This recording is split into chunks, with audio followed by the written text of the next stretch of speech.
ದ್ಯಾವ್ರಲ್ವಾ ಹಸಿರು ದ್ಯಾವ್ರಲ್ವಾ. ನಮಸ್ಕಾರ ಫಾರ್ಮರ್ಸ್ ರತ್ನಗಳೇ, welcome back to our channel.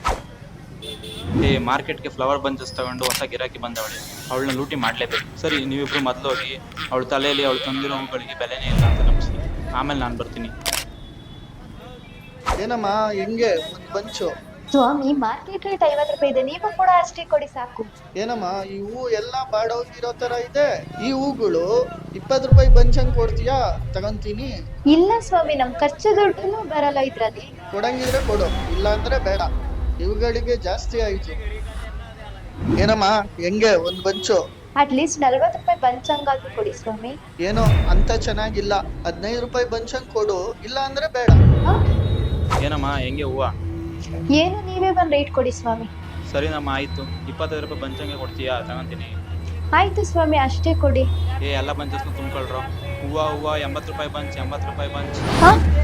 ಇದು ಡೆಕೋ ಸೈಕಾಲಜಿಕಲ್ ಪ್ರೈಸಿಂಗ್ ಸ್ಟ್ರಾಟಜಿ ಅಂತ ಇದನ್ನ ಯೂಸ್ ಮಾಡ್ಕೊಂಡು ಫಾಲೋವರ್ಸ್ ನ ಟ್ರ್ಯಾಕ್ ಮಾಡಿ ಅವರಿಗೆ ಲಾಸ್ ಆಗೋ ತರ ಮಾಡ್ತಾರೆ. ಇದು ಯಾವುದೇ ಸೋಷಿಯಲ್ ಮೀಡಿಯಾ ಕಂಟೆಂಟ್ ಇಂದ ಇನ್ಸ್ಪೈರ್ ಆಗಿರೋ ವಿಡಿಯೋ ಅಲ್ಲ, ಆದರೆ ಇದು ಪ್ರತಿದಿನ ಮಾರ್ಕೆಟ್ ಮತ್ತು ಮಂಡಿಗಳಲ್ಲಿ ಮಿಡಲ್ ಮ್ಯಾನ್ ರೈತರಿಗೆ ಮಾಡುವ ಅನ್ಯಾಯ. ಎಚ್ಚರದಿಂದಲೇ ಈ ತರ ಟ್ರಿಕ್ಸ್ ಗೆ ಬಲಿಯಾಗದಿರಿ. For more such content, like, share, follow and suggest farmers Ratna.